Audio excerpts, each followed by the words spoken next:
नमस्कार, मैं हूं सुधीर चौधरी और ब्लैक एंड व्हाइट में आपका स्वागत है। आज पूरे देश के लोग सिर्फ दिल्ली के बारे में जानना चाहते हैं, क्योंकि दिल्ली में आज 58% वोटिंग हुई है और लोगों के मन में बस एक ही सवाल है कि क्या बीजेपी इस बार केजरीवाल को हराकर 27 साल के बाद दिल्ली में अपनी सरकार बना पाएगी।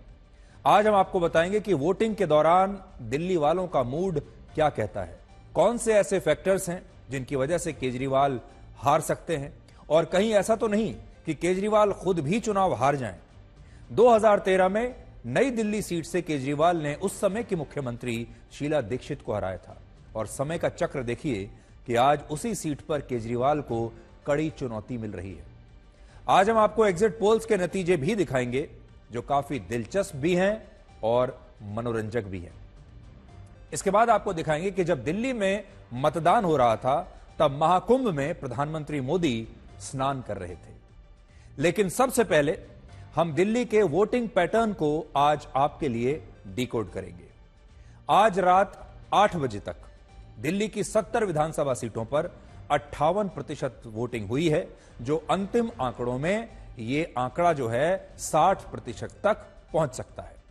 तो पहली बात यह है, बड़ी स्क्रीन पर आप देख लीजिए, यह आंकड़ा आपको याद रखना होगा।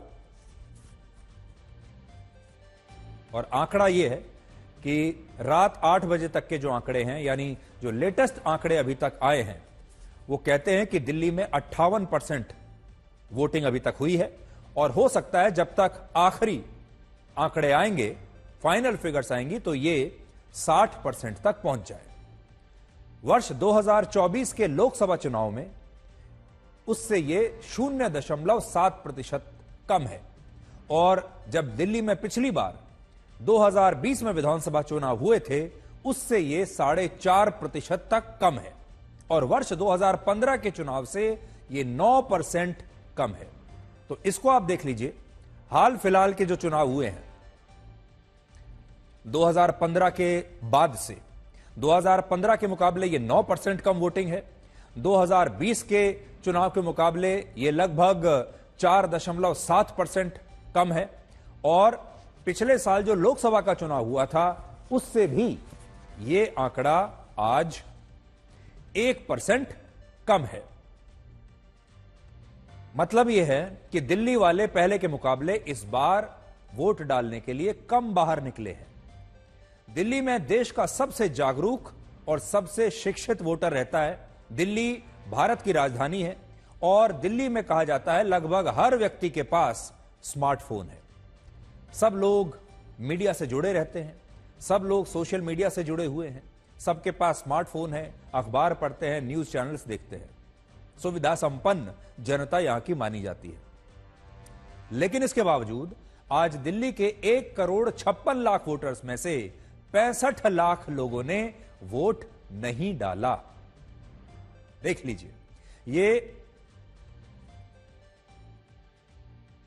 दिल्ली के भारत के सबसे शिक्षित वोटर हैं दिल्ली में जो रहते हैं, और इसमें भी 65 लाख लोग ऐसे हैं जो वोट डालने के लिए निकले ही नहीं। हम चाहे कितने भी कैंपेन चला लें, चुनाव आयोग कितना भी लोगों से यह कहे कि आप निकलिए, लोकतंत्र में अपनी जिम्मेदारी को निभाइए, आप वोट डालिए, लेकिन तब भी देश की राजधानी में 65.7 लाख वोटर्स वोट डालने के लिए नहीं निकले। भारत खुद को दुनिया का सबसे बड़ा लोकतंत्र कहता है, लेकिन सच्चाई यह है कि लोकसभा चुनाव में दिल्ली के 63 लाख और आज विधानसभा चुनाव में दिल्ली के 65 लाख लोगों ने अपना वोट नहीं डाला। लेकिन जिस बात को आज हमें समझना चाहिए वो ये है कि ये 65 लाख लोग चुनाव में शामिल क्यों नहीं हो रहे हैं, ये इतने उदासीन क्यों हैं। इसका मतलब यह है कि ना तो इनकी बीजेपी में कोई दिलचस्पी है, ना कांग्रेस में कोई दिलचस्पी है, ना आम आदमी पार्टी में कोई दिलचस्पी है। ये लोग चुनाव की इस प्रक्रिया में हिस्सा बनना ही नहीं चाहते। ऐसी उदासीनता के क्यों है और कैसे है? ये जो आंकड़ा आप देख रहे हैं 65 लाख का, ये आंकड़े न्यूजीलैंड जैसे देश की कुल आबादी से भी ज्यादा है। किसी भी व्यक्ति को मतदान करने में औसतन 5 मिनट का समय लगता है, और ये 5 मिनट ही तय करते हैं कि अगले 5 साल किस पार्टी की सरकार होगी, और जो वोटर है जिसे 5 मिनट में यह प्रक्रिया पूरी कर लेनी है, उस वोटर के अगले 5 साल कैसे बीतेंगे, यह 5 मिनट में तय होता है। दिल्ली के लोगों ने इस बार न सिर्फ पिछली बार से कम मतदान किया, बल्कि इस बार यह आंकड़ा अब भी 60% के आंकड़े को छू नहीं पाया है। पिछली बार जब आम आदमी पार्टी ने 70 में से 62 सीटें जीती थी, तब लगभग 62.5% मतदान हुआ था। और उससे पहले वर्ष 2015 में जब आम आदमी पार्टी ने 70 में से 67 सीटें जीती थी, तब 67% से ज्यादा मतदान हुआ था। दिल्ली में कुल 11 जिले ऐसे हैं जिनमें सबसे ज्यादा 64% मतदान हुआ है और 64% मतदान उत्तर पूर्वी दिल्ली में हुआ है। यह दिल्ली का वही जिला है जहां वर्ष 2020 में सांप्रदायिक दंगे हुए थे और जहां हिंदू वोटर्स 68% हैं और मुस्लिम वोटर्स वहां पर 30% है। आपको याद होगा दिल्ली के दंगे जो हुए थे 2020 में, इसी इलाके में हुए थे। सबसे कम 55% मतदान नई दिल्ली जिले में हुआ है, जहां हिंदू वोटर्स 88% हैं और मुस्लिम वोटर्स सिर्फ 6% है। इससे यह पता चलता है कि दिल्ली में जिन सीटों पर मुस्लिम वोटर्स की संख्या 20% या उससे ज्यादा है, वहां सबसे ज्यादा मतदान हुआ है, और जहां हिंदू वोटर्स की संख्या ज्यादा है, वहां कम मतदान हुआ है। इनमें भी जिस नई दिल्ली विधानसभा सीट से अरविंद केजरीवाल, बीजेपी के नेता प्रवेश वर्मा और कांग्रेस के संदीप दीक्षित चुनाव लड़ रहे हैं, उस सीट पर 54% वोटिंग हुई है और यह पिछले चुनाव से 2% ज्यादा है। पिछली बार इस वीआईपी सीट पर 52% वोटिंग हुई थी और इस बार यहां पर 54% वोटिंग हुई है, क्योंकि अरविंद केजरीवाल यहां से चुनाव इस बार लड़ रहे हैं। पिछली बार भी वही लड़ रहे थे, लेकिन इस बार उनकी चुनौती थोड़ी मुश्किल है। हालांकि पिछली बार कम मतदान के बावजूद केजरीवाल इस सीट से 21,000 वोटों से चुनाव जीते थे। जिस कालकाजी सीट से इस समय दिल्ली की मुख्यमंत्री आतिशी चुनाव लड़ रही हैं, उस सीट पर 52% मतदान हुआ है और यह पिछली बार से 5.5% कम है। सबसे बड़ी बात यह कि जिन सीटों पर मुस्लिम वोटर्स की संख्या 20% या उससे ज्यादा है, उन सीटों पर पूरी दिल्ली से ज्यादा मतदान हुआ है। यानी जो दिल्ली का औसत मतदान है, उससे ज्यादा मतदान इन सीटों पर हुआ है। दिल्ली की 70 सीटों पर 58% वोटिंग हुई, जबकि मुसलमानों के प्रभाव वाली 12 सीटों पर 63% वोटिंग हुई है और यह कुल मतदान से 5% ज्यादा है।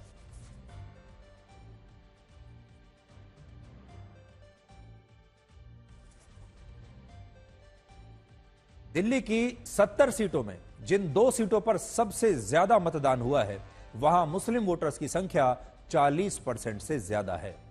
जिस मुस्तफाबाद विधानसभा क्षेत्र में 41% मुस्लिम और 56% हिंदू रहते हैं, वहां पूरी दिल्ली में सबसे ज्यादा 67% वोटिंग हुई है।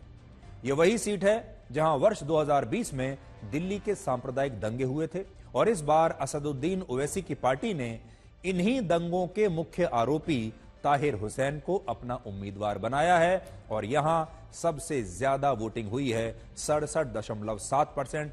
आप ये समझ लीजिए 68% वोटिंग हुई है। मुस्तफाबाद के बाद सीलमपुर में सबसे ज्यादा 66.5% वोटिंग हुई, जहां हिंदू अल्पसंख्यक हो चुके हैं। इस सीट पर 57% आबादी मुसलमानों की है और 40% आबादी हिंदुओं की है। दूसरे नंबर पर यहां सबसे ज्यादा वोटिंग हुई है, लगभग 66.5 या 67%। जिस सीट पर सबसे कम वोटिंग हुई है, उस सीट का नाम है करोल बाग। इस सीट पर सिर्फ 47.5% वोटिंग हुई और यहां 91% आबादी हिंदुओं की है और सिर्फ 4.2% आबादी मुसलमानों की है। इस वोटिंग पैटर्न से आपको यह समझ में आएगा कि जहां जहां हिंदुओं की आबादी ज्यादा है, वहां पर कम मतदान हुआ और जहां जहां मुसलमानों की आबादी ज्यादा है, वहां जबरदस्त वोटिंग हुई है। और इसके लिए हमारे मुस्लिम मतदाताओं की आज खुलकर तारीफ होनी चाहिए। अगर हमारे मुस्लिम वोटर्स बड़ी संख्या में मतदान करने के लिए अपने घरों से बाहर नहीं निकलते, तो दिल्ली में इससे भी कम मतदान होता। ये जो आंकड़ा अभी हम आपको 58% का बता रहे हैं, इससे भी नीचे ये आंकड़ा होता। इसलिए आज हमारे मुस्लिम मतदाताओं की प्रशंसा होनी चाहिए, जिन्होंने लोकतंत्र में अपनी जिम्मेदारी को बढ़ चढ़कर निभाया है और यह बताया है कि एक नागरिक का अपने देश के प्रति क्या कर्तव्य होता है। और सबसे बड़ी बात देखिए वो ये है कि अपने एक एक वोट की कीमत समझना आज आप इन मतदाताओं से समझ सकते हैं। ये जानते हैं कि इनके एक वोट में कितनी ताकत है, इनके एक वोट से कितना फर्क पड़ सकता है, इनके एक वोट की क्या कीमत है, इस बात को ये समझते हैं और एक एक करके इन्होंने अपनी उस जिम्मेदारी को निभाया है और यह तय किया है कि इनका मनपसंद उम्मीदवार ही जीते।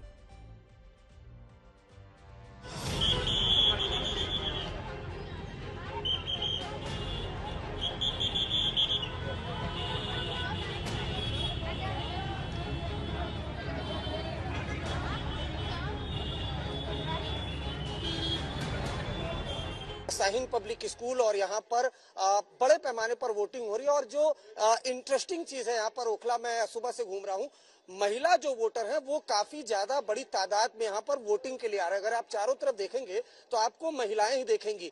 सुबह से सीलमपुर की तरफ से जरूर ये इस तरह की बातें आई थी फर्जी वोटिंग की, लेकिन यहाँ जो मतदान है वो पूरी तरह से शांतिपूर्वक चल रहा है। शाहीन बाग आपको याद ही होगा, जब महिलाएं धरने पर बैठी थी तब शाहीन बाग पूरे देश में शाहीन बाग का नाम हो गया था। और इस शाहीन बाग में खास तौर से जो मैं देख पा रहा हूँ, महिला वोटर काफी ज्यादा बड़ी तादाद में वोटिंग के लिए आ रही है, बढ़ चढ़ कर हिस्सा ले रही है। जो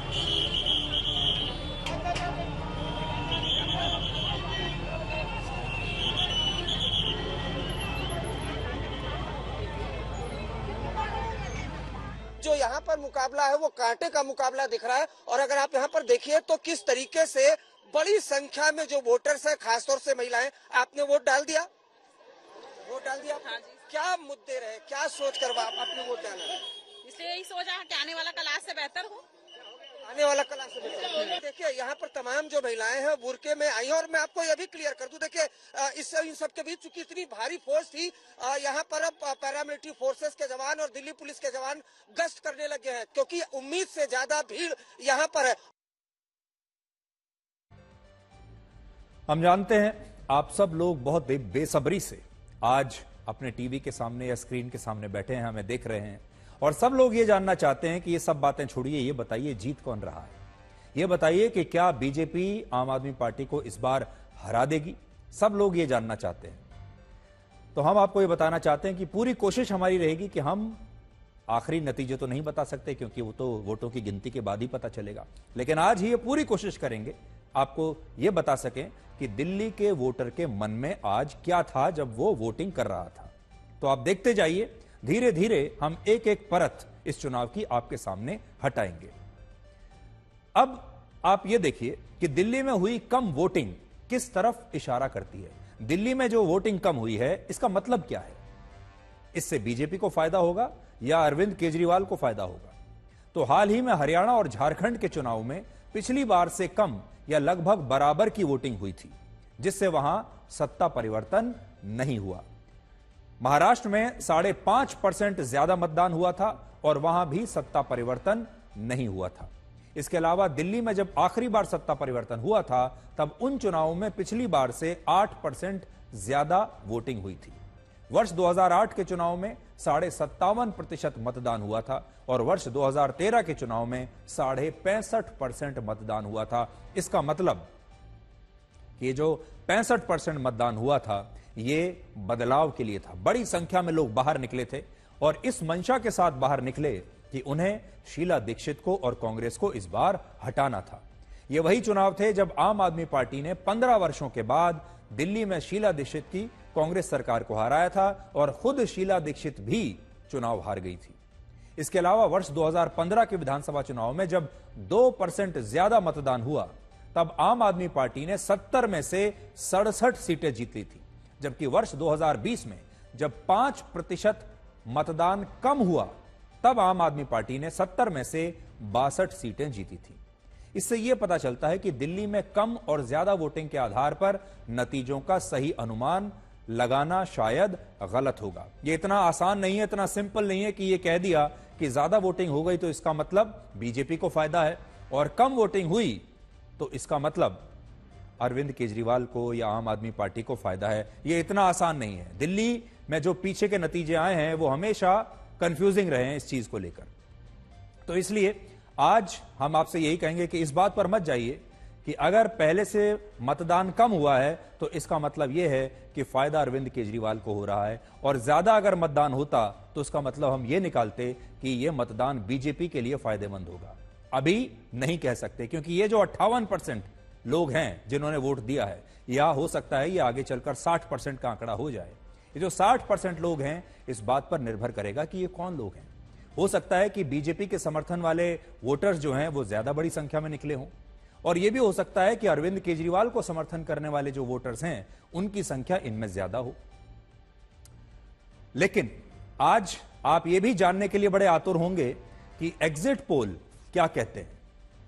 तो अब आपको हम यह दिखाते हैं कि चुनाव के बाद एग्जिट पोल क्या कह रहे हैं और एग्जिट पोल्स में किसकी सरकार बन रही है। हालांकि देखिए, एग्जिट पोल्स को लेकर आजकल बड़े मजाक उड़ते हैं, क्योंकि हाल के दिनों में, पिछले चुनाव में भी आपने देखा होगा, एग्जिट पोल गलत ही साबित हुए थे और अब लोगों का भरोसा एग्जिट पोल पर होता नहीं है। लेकिन फिर भी आप जानते हैं कि एग्जिट पोल सही नहीं होते, फिर भी लोग एग्जिट पोल का ही इंतजार करते हैं। फिर भी चाहे वो नेता हो, वोटर हो या आम लोग हों, वो सबसे पहले शाम को यही देखना चाहते हैं कि देखते हैं एग्जिट पोल क्या कह रहे हैं, चाहे वो सही हो या गलत हो।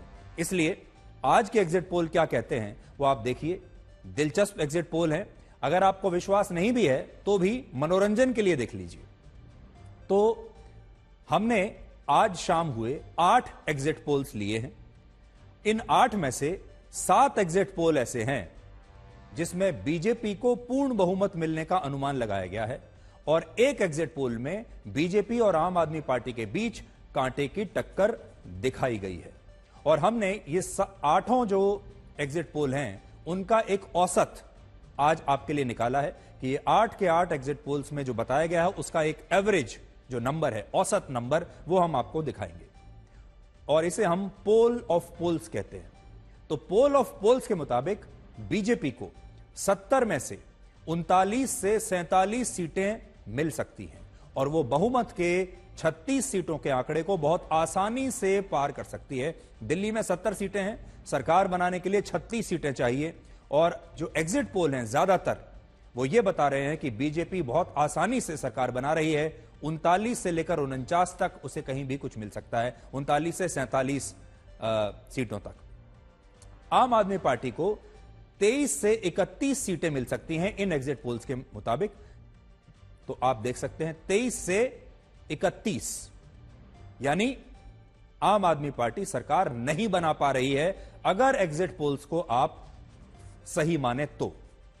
और कांग्रेस को सिर्फ 0 से 1 सीट मिलने का अनुमान है। तो कांग्रेस की हालत बहुत खराब है। कांग्रेस को या तो एक भी सीट नहीं मिलेगी, और बहुत ज्यादा अगर हुआ तो 1 सीट कांग्रेस को मिल सकती है 70 में से। अगर ये एग्जिट पोल सही साबित होते हैं तो दिल्ली में बीजेपी का 27 वर्षों का वनवास इस बार समाप्त हो सकता है। बीजेपी आखिरी बार वर्ष 1993 में दिल्ली का चुनाव जीती थी, और वर्ष 1998 से लेकर आज तक वो दिल्ली में एक बार भी विधानसभा का चुनाव दोबारा नहीं जीत पाई है। सबसे बड़ी बात यह है कि अगर बीजेपी इन चुनावों में जीत जाती है तो इससे प्रधानमंत्री मोदी की हवा बहुत मजबूती से इस देश में बन जाएगी। तो अगर बीजेपी जीतती है तो क्या होगा, उसका विश्लेषण पहले आप देख लीजिए। प्रधानमंत्री मोदी की एक जो हवा बनी है वो और ज्यादा मजबूत होगी। हरियाणा और महाराष्ट्र की जीत के बाद दिल्ली में यह बीजेपी की हैट्रिक होगी, और बीजेपी का दिल्ली में शासन करने का जो सपना है कम से कम मोदी के काल में वो पूरा हो जाएगा। आप देखिए, जब से प्रधानमंत्री मोदी आए हैं, उनकी सरकार आई है, पिछले 11 वर्षों में हमने मोदी की सरकार देखी है। और सोचिए, प्रधानमंत्री मोदी अपने देश की राजधानी को ही कभी नहीं जीत पाए, लेकिन इस बार ऐसा लगता है कि बीजेपी पीछे की तमाम कोशिशों के बाद धीरे धीरे जो कोशिश करती आ रही है, इस बार शायद बीजेपी दिल्ली को अनलॉक करने में कामयाब हो सकती है। अब यह देखिए कि दिल्ली में बीजेपी की जीत के 5 बड़े कारण क्या हो सकते हैं। पहला, लोगों ने यह मान लिया कि असली विकास प्रधानमंत्री मोदी के शासन में ही हो सकता है। अगर प्रधानमंत्री मोदी के शासनकाल में बीजेपी की सरकार बनती है तो असली विकास, इंफ्रास्ट्रक्चर में विकास, बाकी चीजों में, बाकी जो योजनाएं हैं मोदी सरकार की, उनका जो पूरा लाभ है वो तभी मिलेगा जब बीजेपी की सरकार होगी। दूसरा, दिल्ली के लोगों को यह उम्मीद है कि दिल्ली में अगर बीजेपी की की सरकार आती है तो भ्रष्टाचार पर अंकुश लगेगा। दिल्ली की जनता भ्रष्टाचार से परेशान हो चुकी है, घोटालों से परेशान हो चुकी है और अब वो चाहती है कि कोई साफ सुथरी सरकार आए जहां पर मुख्यमंत्री और सरकार अपनी मनमानी ना कर पाए। देखिए, जब बड़ी पार्टी की सरकार आती है, जैसे बीजेपी जैसी जो अनुशासित पार्टी होती है, उसमें और क्षेत्रीय दलों में क्या फर्क होता है? क्षेत्रीय दल जब आते हैं, उनकी सरकार बनती है तो वो मनमानी करते हैं, क्योंकि क्षेत्रीय दल में जो सबसे बड़ा नेता होता है, सारे फैसले उसके हाथ में होते हैं, वो अकेले दम पर कुछ भी फैसला कर सकता है। और कई बार ऐसा होता है कि जब क्षेत्रीय दल आ जाते हैं सरकार में तो वो जैसे चाहे वैसे फैसले करते हैं। लेकिन बीजेपी जैसी पार्टी में ये इतना आसान नहीं है कि किसी भी राज्य का मुख्यमंत्री अपनी मर्जी से कोई भी फैसला कर ले। तीसरी बात, सरकार में अनुशासन आएगा। जैसा मैं आपको पहले बता रहा था, क्षेत्रीय दलों के मुकाबले बीजेपी जैसी जो राष्ट्रीय पार्टी होती है उसमें ज्यादा अनुशासन होता है। चौथा, दिल्ली को डबल इंजन की सरकार मिलेगी, जहां केंद्र और प्रदेश के बीच टकराव नहीं होगा, जैसा अभी पिछले बहुत सारे वर्षों में हमने देखा है दिल्ली में कि जो दिल्ली की सरकार है, आम आदमी पार्टी की सरकार, और जो केंद्र की सरकार है, उनके बीच में लगातार टकराव होता है। दिल्ली की सरकार कुछ करती है, केंद्र सरकार कुछ करती है और इससे नुकसान होता है दिल्ली की आम जनता का।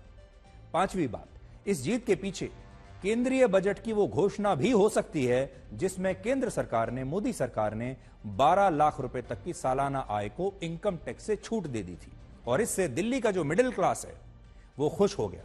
दिल्ली में 69% लोगों की सालाना आय 12 लाख रुपए से कम है और इसका मतलब यह है कि इस फैसले से सीधे सीधे दिल्ली के 69% मिडिल क्लास परिवार लाभान्वित होंगे। और अगर बीजेपी जीतती है तो इस घोषणा का भी एक बहुत बड़ा असर इसके पीछे हो सकता है।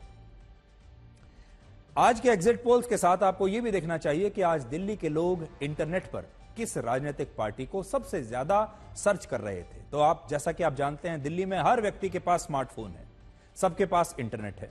वोटिंग जब हो रही थी और वोटिंग के बाद दिल्ली के लोग क्या खोज रहे थे, किस पार्टी के बारे में जानना चाहते थे, तो हमने गूगल ट्रेंड्स को स्टडी किया कि गूगल के जो ट्रेंड्स हैं वो क्या कहते हैं। तो गूगल ट्रेंड्स के मुताबिक आज सुबह 6:30 बजे से शाम 4 बजे के बीच दिल्ली के लोग सबसे ज्यादा बीजेपी को सर्च कर रहे थे। बीजेपी का एवरेज इंटरेस्ट सर्च 60% था, आम आदमी पार्टी का 33% था और कांग्रेस का सिर्फ 5% था। यह आंकड़े इसलिए महत्वपूर्ण है क्योंकि दिल्ली में लगभग हर वोटर के पास एक स्मार्टफोन है और सोचिए, अगर दिल्ली के लोग आज दिन भर गूगल पर बीजेपी को सर्च कर रहे थे तो इसका मतलब क्या हो सकता है? इसका मतलब लोगों के मन में एक ही सवाल है कि क्या बीजेपी इस बार आ रही है? क्या बीजेपी इस बार अरविंद केजरीवाल को हराकर अपनी सरकार बना रही है? यह सबसे बड़ा सवाल है और आज दिन भर मुझसे लोगों ने जो सबसे ज्यादा प्रश्न किया है पूरे देश में वो यही है कि क्या बीजेपी इस बार दिल्ली जीत पाएगी? लेकिन अभी कह नहीं सकते। अब हम आपको उन 4 बातों के बारे में बताते हैं जो इन चुनावों में बहुत ही महत्वपूर्ण होंगी। पहली बात, इन चुनावों से यह पता चलेगा कि जिस दिल्ली में देश के सबसे ज्यादा पढ़े लिखे, शिक्षित, सबसे जागरूक और सबसे अमीर वोटर रहते हैं, वहां की जनता किन मुद्दों पर वोट करती है। आम लोगों ने साफ हवा, साफ पानी, अच्छी सड़कें, अच्छे स्कूल और अस्पताल के मुद्दे पर वोट दिया है या मुफ्त की रेवड़ियों पर वोट दिया है?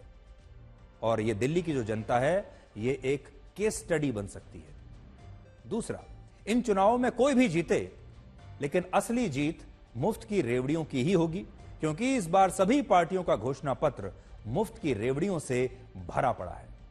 एक पार्टी कहती है हम 2100 रुपए देंगे, दूसरी कहती है 2500 रुपए देंगे, एक कहती है हम ऐसा देंगे, दूसरी पार्टी कहती है हम इससे भी ज्यादा सुविधाएं देंगे, हम ये बिल माफ कर देंगे, हम इससे भी बड़ा बिल माफ कर देंगे। यही चल रहा है और हो सकता है कि इस बार दिल्ली का जो ये चुनाव है ये पूरे देश के चुनावी मॉडल को बदल कर रख दे और पूरे देश में बाकी राज्यों में भी ऐसा ही होने लगे। तीसरी बात, इन चुनावों से यह भी पता चलेगा कि महाराष्ट्र और हरियाणा के बाद दिल्ली में ब्रांड मोदी और मजबूत होगा या बीजेपी की जीत का सिलसिला अब दिल्ली में रुक जाएगा और उसे रोकने वाले नेता होंगे अरविंद केजरीवाल। चौथी बात, अब तक दिल्ली की जनता यह कहती थी कि उसे लोकसभा में तो मोदी चाहिए, लेकिन विधानसभा में केजरीवाल चाहिए। लेकिन इस बार यह पता चलेगा कि क्या लोगों की राय अब बदल गई है। क्या अब लोगों को विधानसभा में भी मोदी ही चाहिए और लोकसभा में भी मोदी ही चाहिए, यानी दोनों जगह बीजेपी चाहिए। और पांचवी बात ये केजरीवाल के लिए अब तक का सबसे मुश्किल चुनाव है, और अगर इन चुनावों में केजरीवाल हार गए तो आने वाले दिनों में आम आदमी पार्टी की मुश्किलें बहुत बढ़ जाएंगी। इसलिए ये केजरीवाल की सबसे बड़ी और मुश्किल अग्नि परीक्षा है। क्यों है अग्नि परीक्षा? आम आदमी पार्टी बीजेपी की तरह काडर बेस्ड पार्टी नहीं है, जो 5 साल तक विपक्ष में रहकर भी मजबूती से काम करती रहेगी। इस तरह की पार्टियों के लिए सत्ता की सप्लाई बहुत जरूरी होती है, और इनके ज्यादातर नेता और कार्यकर्ता सत्ता के कारण ही पार्टियों से चिपके रहते हैं। अगर सत्ता ना रहे तो ये फ्लोटिंग कार्यकर्ता होते हैं, ये कभी इधर चले जाते हैं, कभी उधर चले जाते हैं। और अगर सत्ता चली गई तो ये जो फ्लोटिंग कार्यकर्ता हैं, ये पार्टी को छोड़कर कहीं और भी जा सकते हैं। इसलिए अगर केजरीवाल हारे तो आम आदमी पार्टी के जो कार्यकर्ता हैं वो शायद 5 साल तक विपक्ष में ना रह पाए। आज अगर आप बीजेपी को देखेंगे तो उसके पास अपनी एक खुद की विचारधारा है। पार्टियां भी 2 प्रकार की होती हैं, एक विचारधारा वाली पार्टी होती है और दूसरी ऐसी पार्टी होती है जो सिर्फ चुनाव जीतना चाहती है। अगर आप इन तीनों पार्टियों को देखेंगे, मैं एक एक करके इनके ऊपर आता हूं। जब आप बीजेपी के बारे में सोचेंगे, कांग्रेस के बारे में सोचेंगे और आम आदमी पार्टी के बारे में सोचेंगे, तो आपके दिमाग में क्या तस्वीर आती है, कैसी छवि इन पार्टियों की आपके दिमाग में आती है? तो अगर आप यहां देखें तो बीजेपी की ऐसी पार्टी है जिसके पास अपनी एक खुद की विचारधारा है। बीजेपी अगर विपक्ष में भी रहती है तो वो लगातार उस विचारधारा और अपने सिद्धांतों पर काम करती रहती है। चाहे वो सत्ता में रहे या सत्ता से बाहर रहे, वो लगातार काम करती है और वो अपनी विचारधारा को छोड़ती नहीं है। अगर आप कांग्रेस को भी देखेंगे या कम्युनिस्ट पार्टियों को भी देखेंगे, लेफ्ट पार्टियों को देखेंगे, तो ये भी एक मजबूत विचारधारा वाली पार्टियां हैं। जब आप कांग्रेस के बारे में सोचते हैं तो आपको एक छवि, आपके दिमाग में एक तस्वीर बनती है। बीजेपी के बारे में सोचते हैं तो एक तस्वीर बनती है कि ये इस तरह की पार्टी है। इन दोनों का एक चेहरा है और इनकी एक विचारधारा है, इनकी एक तस्वीर है। कम्युनिस्ट पार्टियों का भी यही है। और ये पार्टियां लंबे समय तक इसलिए प्रासंगिक रही हैं देश की राजनीति में, क्योंकि इनके कार्यकर्ताओं को इन पार्टियों में एक विचारधारा मिलती है और इनके जो कार्यकर्ता हैं वो विचारधारा के कारण इन पार्टियों से जुड़े हुए हैं, किसी और कारण से नहीं। लेकिन आम आदमी पार्टी जैसी जो पार्टियां होती हैं उनके पास अपनी कोई सेट विचारधारा नहीं है। ये विचारधारा वाली पार्टी नहीं है, और यही कारण है कि ऐसी पार्टियों के लिए सत्ता की सप्लाई बहुत जरूरी होती है। और इस बार का चुनाव अरविंद केजरीवाल के लिए एक बहुत बड़ी अग्नि परीक्षा की तरह है। अगर वो ये चुनाव नहीं जीत पाए तो फिर इस पार्टी को अगले 5 साल तक मजबूत रखना उनके लिए बहुत मुश्किल होगा। अगर आम आदमी पार्टी इन चुनावों में हार जाती है तो इस हार के 5 बड़े कारण होंगे।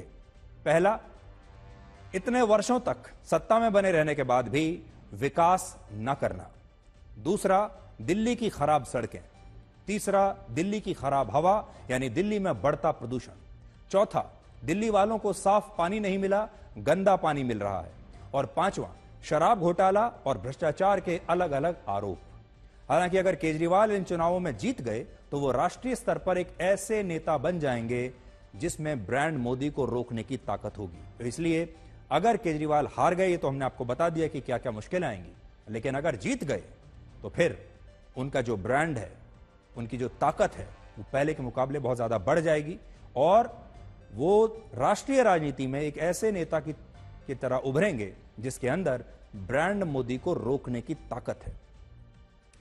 केजरीवाल ने अपना पहला चुनाव वर्ष 2013 में नई दिल्ली विधानसभा सीट से जीता था। उस समय उन्होंने दिल्ली की तत्कालीन मुख्यमंत्री शीला दीक्षित को चुनाव में हराया था। लेकिन आज 12 वर्षों के बाद ऐसा अनुमान है कि केजरीवाल अपनी इसी नई दिल्ली की विधानसभा सीट से चुनाव हार भी सकते हैं, संघर्ष कर रहे हैं, और शायद इसी को समय का चक्र कहते हैं। 2013 में केजरीवाल ने भ्रष्टाचार और विकास के जिन मुद्दों को उठाकर शीला दीक्षित को हराया था, आज 12 साल बाद वही मुद्दे अब केजरीवाल के लिए बड़ी चुनौती बन रहे हैं। और ऐसा अनुमान है कि केजरीवाल शायद इस सीट पर बहुत संघर्ष करते हुए दिखेंगे आपको जिस दिन नतीजा आएगा। हालांकि केजरीवाल का यह दावा है कि एग्जिट पोल्स के सभी अनुमान गलत साबित होंगे और आम आदमी पार्टी 70 में से कम 55 सीटें तो जरूर जीतेगी।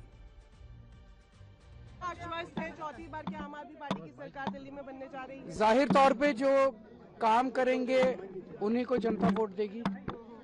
दिल्ली के लोग बहुत समझदार हैं, बहुत समझदार हैं और उन पर पूरा विश्वास है और वो गुंडागर्दी नहीं बर्दाश्त करते, तो पूरा विश्वास है दिल्ली के लोग सही चुनाव करेंगे।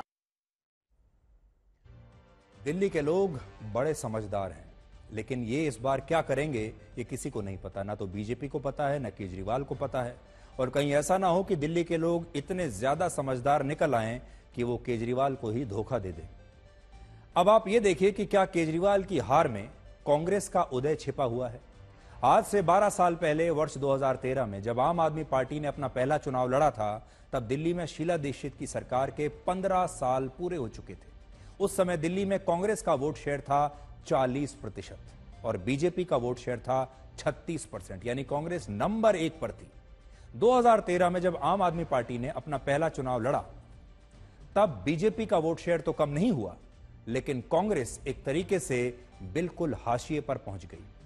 कांग्रेस का वोट शेयर 40% से पहले 24.5% पर आया और फिर 9.6% पर आकर गिर गया और पिछले चुनाव में तो कांग्रेस का वोट शेयर सिर्फ 4.2% पर रह गया। तो सोचिए 40% वोट शेयर की पार्टी 4% पर आ गई, कांग्रेस 40 से 4% पर आ गई और यह सारा वोट बैंक जो कांग्रेस का आया है 36% उन्होंने अपना खो दिया, वो सारा आम आदमी पार्टी में गया। आम आदमी पार्टी का वोट शेयर पहले 29.4% हुआ, फिर 54.3% हुआ और आखिरी चुनाव में यह 53.5% रहा, यानी 53.5%। इससे आप समझ सकते हैं कि दिल्ली में कांग्रेस का जो वोट बैंक था उसे आम आदमी पूरी तरह से निगल गई। बीजेपी का जितना वोट परसेंट था वो तो बना रहा, लगभग बीजेपी का अगर आप देखेंगे तो 36 के बाद फिर 33 हुई, 32 भी हुई है, लेकिन उसके बाद वापस बीजेपी ऊपर आ गई है। और जो आम आदमी पार्टी है वो कांग्रेस के पूरे वोट बैंक को निगल गई है। अगर आप यहां पर देखिए,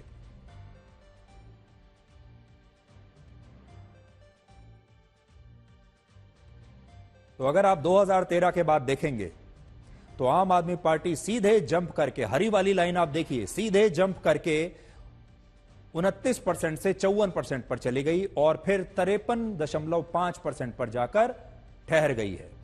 बीजेपी अगर आप देखें तो 36% पर 2008 में थी और आज 2020 में भी 38.5% पर वो है। और कांग्रेस की जो स्थिति अगर आप देखेंगे तो वो 40% से 4% आ गई है। इसलिए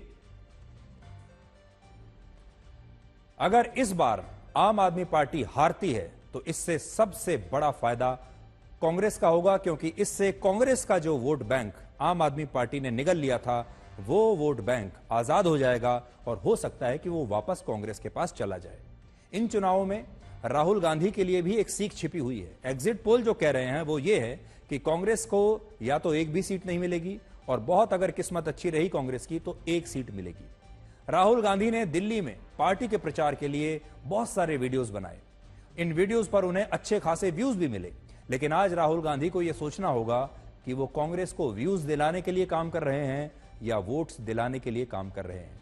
तस्वीरें अगर आप देखेंगे, राहुल गांधी ने मेहनत तो बहुत की, बड़ी मेहनत से उन्होंने वीडियोस बनाए, यमुना नदी में गए, अलग अलग जगह जाकर उन्होंने शूटिंग की है, बड़ी मेहनत की है। देखिए, कभी यमुना नदी में जा रहे हैं, कभी नदी नालों में जा रहे हैं, वहां से शूटिंग कर रहे हैं, कभी खराब सड़कें दिखा रहे हैं, कभी प्रदूषण पर वीडियो बना रहे हैं। वीडियोस तो उन्होंने बहुत बनाए, मेहनत में कोई कमी नहीं है, लेकिन इन वीडियोस से व्यूज आ गए लेकिन वोट नहीं आए।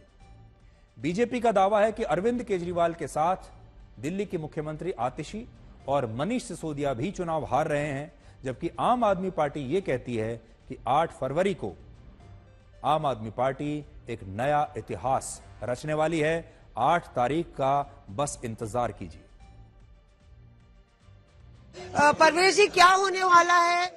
2 मुख्यमंत्री के बेटे लड़ रहे हैं, पूर्व मुख्यमंत्री लड़ रहे हैं, कयामत का दिन है। कमल खिलने वाला है, भारतीय जनता पार्टी की सरकार बन रही है। ये नई दिल्ली कॉन्स्टिट्यूंसी ने दिल्ली को मुख्यमंत्री दिया हर बारी, तो आपकी तैयारी पूरी है परवेज जी? आप ऐसा क्वेश्चन पूछ रहे हैं जिसका जवाब मैं नहीं दे सकता।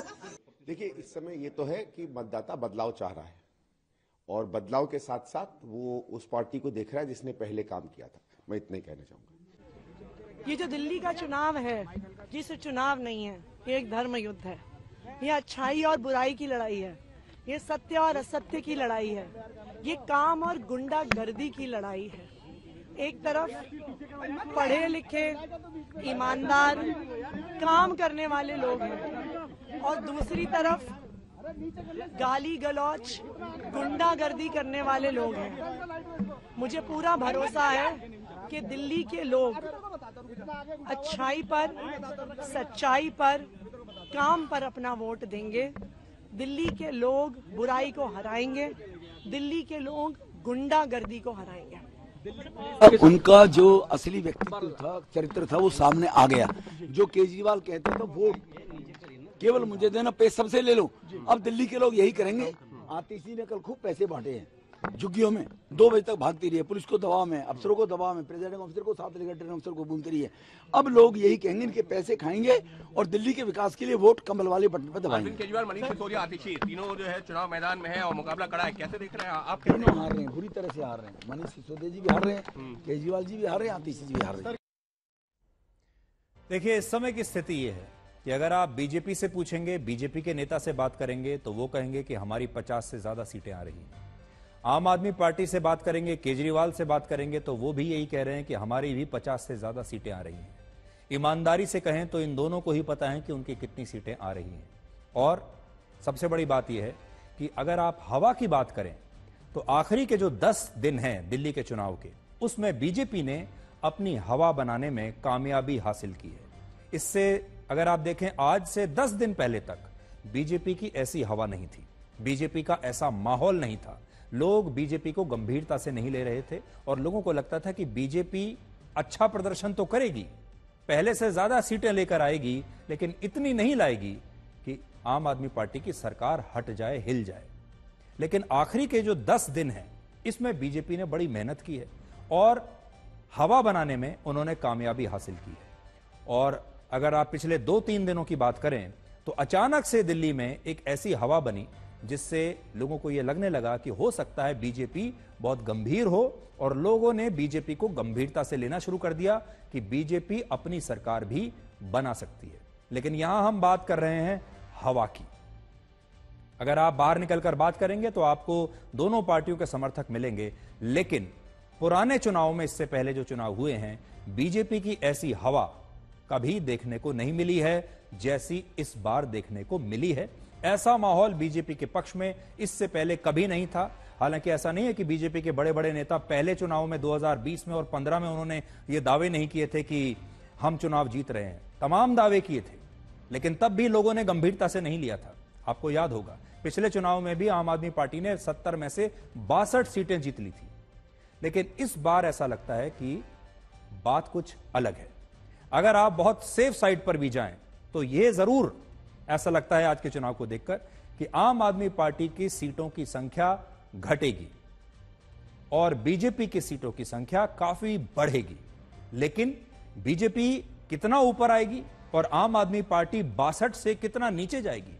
अगर आम आदमी पार्टी ने 25 सीटें भी खो दी, आज वो इतनी मजबूत स्थिति में बैठी है कि 25 सीटें भी अगर उसकी कम हो गई, 26 सीटें भी अगर उसकी कम हो गई, तो भी वो सरकार बना लेगी।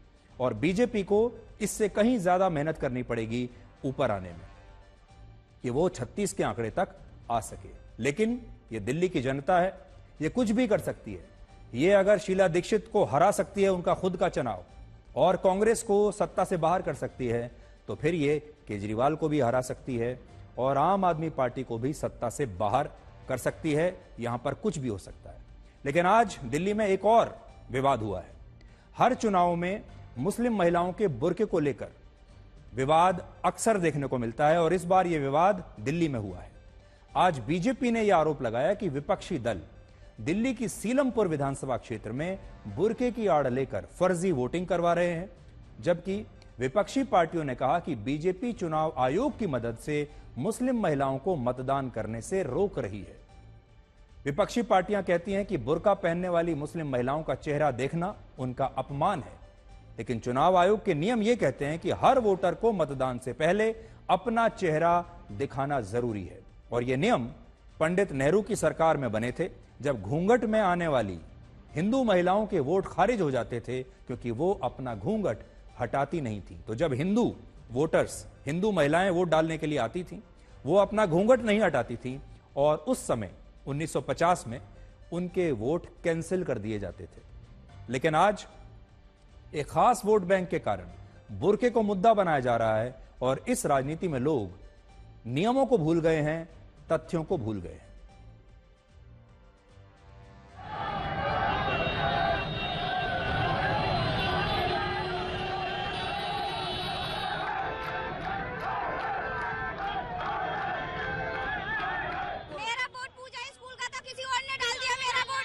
डाल दिया। आप जब देने आई तो कोई डाल चुका था। हाँ, क्या नाम है आपका?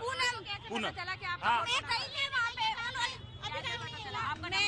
मैंने कहा था आप स्लिप नंबर बताइए अपना। तो ये देखिए इस तरीके के श्वेता एलिगेशन से यहाँ पर देखिए तुरंत अधिकारी पहुंची जो उनका कहना था। मैं लेके गई थी, उन्होंने सब पे वोट नहीं पड़ सकता गलत। सब पे इस बारी पर्ची की नहीं पड़ेगी। चलो आप चलो यहाँ से। अरे चलो ना आप क्या आप चुनाव अधिकारी हैं? हाँ हाँ हाँ। अच्छा आप भी वोट, ये भी एक देखिए श्वेता, ये भी एक सामान्य नागरिक है, वो वोट देने आई। उनका कहना है कि इनकी पर्ची अलग है, इनकी पर्ची अलग है। तो इनका कहना है कि इस तरीके से पॉसिबल नहीं है वोट डालना, जबकि पूनम है, इनका आरोप है कि जब ये गई तो इनका वोट तो दिया जा चुका था।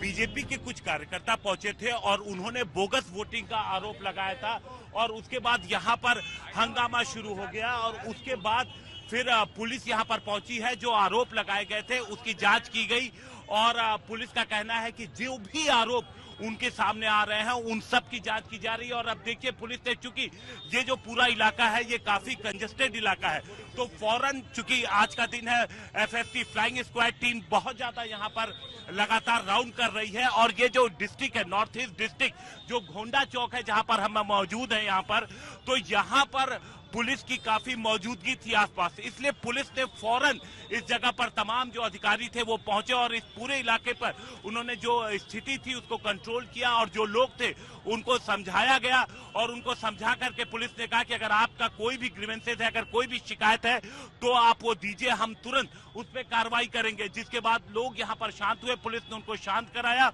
और उन सबकी शिकायत को लिया। आप देखिए तमाम जो यहाँ पर क्या अफरा तफरी का माहौल रहा होगा समझा जा सकता है, लेकिन पुलिस ने उन चीजों को कंट्रोल किया।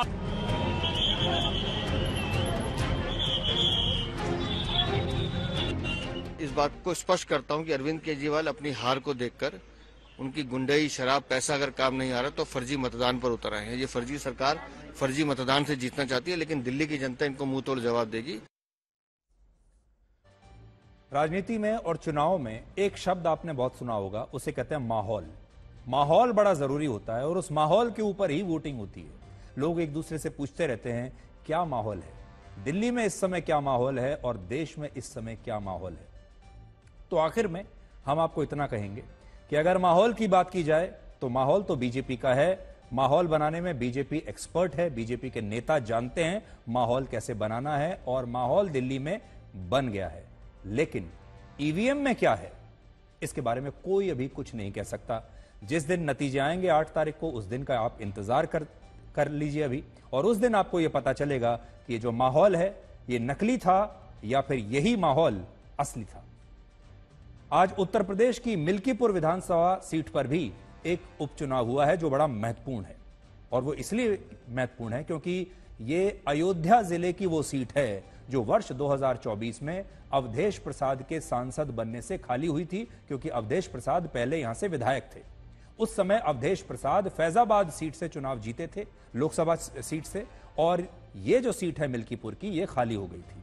अब ये सीट बीजेपी और समाजवादी पार्टी दोनों के लिए साख का सवाल बन गई है। आपको याद होगा जब फैजाबाद सीट बीजेपी हारी तो लोगों ने बीजेपी का बड़ा मजाक उड़ाया और कहा कि देखिए बीजेपी तो अयोध्या से ही चुनाव हार गई और फैजाबाद सीट से समाजवादी पार्टी का उम्मीदवार जीत गया। तो मिल्कीपुर में आज 65% से ज्यादा वोटिंग हुई है और यह पिछले विधानसभा चुनाव से काफी ज्यादा है। वर्ष 2022 में जब यहां 60% से भी कम वोटिंग हुई थी और तब अवधेश प्रसाद समाजवादी पार्टी से यहां पर चुनाव जीतकर यहां से विधायक बने थे, जो अब सांसद हैं। अब बीजेपी मिल्कीपुर उपचुनाव जीतकर फैजाबाद लोकसभा सीट पर जो उसकी हार हुई थी उसका बदला लेना चाहती है और यह बताना चाहती है कि अयोध्या की जनता ने उन्हें जानबूझकर लोकसभा चुनाव में नहीं हराया था। अयोध्या की जनता आज भी बीजेपी को प्यार करती है, जबकि समाजवादी पार्टी यह साबित करना चाहती है कि 2024 में अयोध्या की फैजाबाद सीट पर मिली जीत कोई तुक्का नहीं थी और आज भी वहां समाजवादी पार्टी की ही हवा है और इसलिए समाजवादी पार्टी से अवधेश प्रसाद के बेटे अजीत प्रसाद को टिकट दिया है समाजवादी पार्टी ने और आज समाजवादी पार्टी ने बीजेपी पर उपचुनाव में बूथ कैप्चरिंग के आरोप लगाए हैं।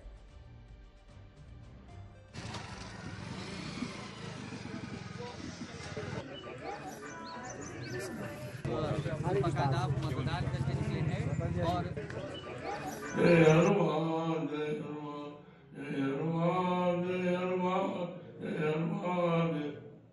बुर्का नशीब महिलाएं हैं उनको बुर्का हटा के चेक किया जा रहा है। कहीं ना कहीं ये जो सारा सीन चल रहा है वो समाजवादी पार्टी के सांसद खुद इस बात की पुष्टि कर रहे हैं और फोन पर लगातार बात कर रहे हैं, संपर्क में है। आप मेरी दूसरी तरफ देखेंगे तो यहाँ पर देखिए मुस्लिम महिलाएं ही वोट डालने आ रही हैं। इनसे हम खुद पूछ लेंगे क्या इनको वोट डालने से रोका गया है कि नहीं रोका गया है।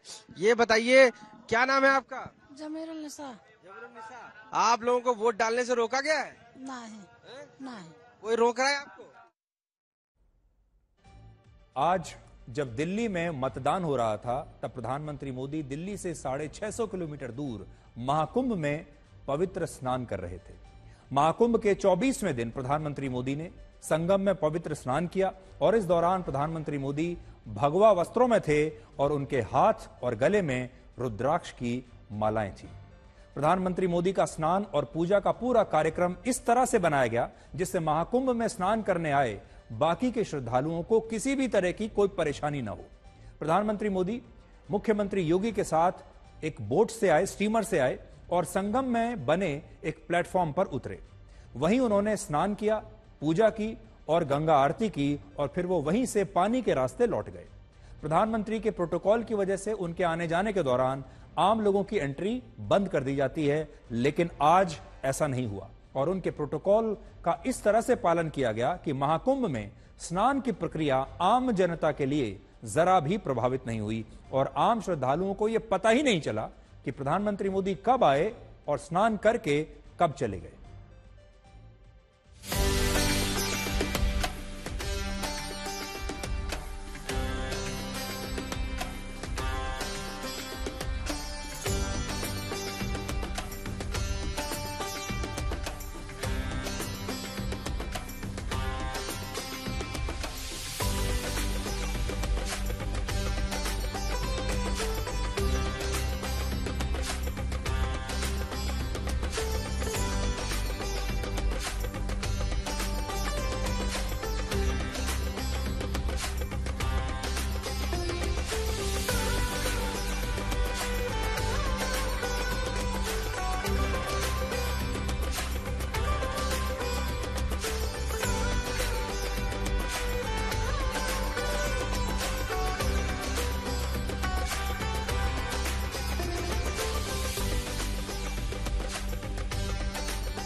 आज की एक और बड़ी खबर यह है कि अमेरिका से डिपोर्ट किए गए भारत के 104 अवैध प्रवासी आज अमृतसर पहुंच गए हैं और अमेरिका की एयरफोर्स के विमान C-17 ग्लोब मास्टर से इन्हें अमृतसर में डिपोर्ट किया गया। अमृतसर एयरपोर्ट पर इन भारतीयों को रिसीव करने के लिए पुलिस और प्रशासन के लोग मौजूद थे और एयरपोर्ट पर ही इन लोगों का वेरिफिकेशन हुआ, क्योंकि इन लोगों के पास पासपोर्ट नहीं थे, ना वीजा थे, इसलिए इनकी पहचान बायोमेट्रिक्स के जरिए की गई। इन 104 भारतीयों में हरियाणा के 33, गुजरात के 33, पंजाब के 30, महाराष्ट्र और यूपी के 3-3, चंडीगढ़ के 2 भारतीय या 2 नागरिक शामिल थे। अमेरिका ने इनमें से ज्यादातर लोगों को यूएस मैक्सिको बॉर्डर पर पकड़ा था। ये लोग मैक्सिको के रास्ते अवैध रूप से अमेरिका में दाखिल होने की कोशिश कर रहे थे और ये लोग डंकी रूट के जरिए अमेरिका में घुसना चाहते थे। तस्वीरें आप देखिए, ये वो अमेरिकी एयरफोर्स का प्लेन है C-17, जिसमें इन सारे लोगों को भरकर यहां पर लाया गया है और ये सारे लोग ऐसे हैं जो अवैध रूप से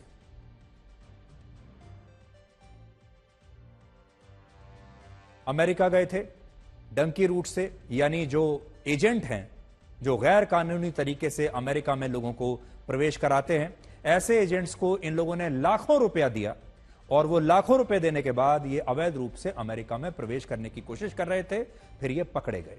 किसी की आदत देखनी हो तो उसे इज्जत दें, किसी की फितरत देखनी हो तो उसे आजादी दें और किसी की नीयत देखनी हो तो उसे उधार दें।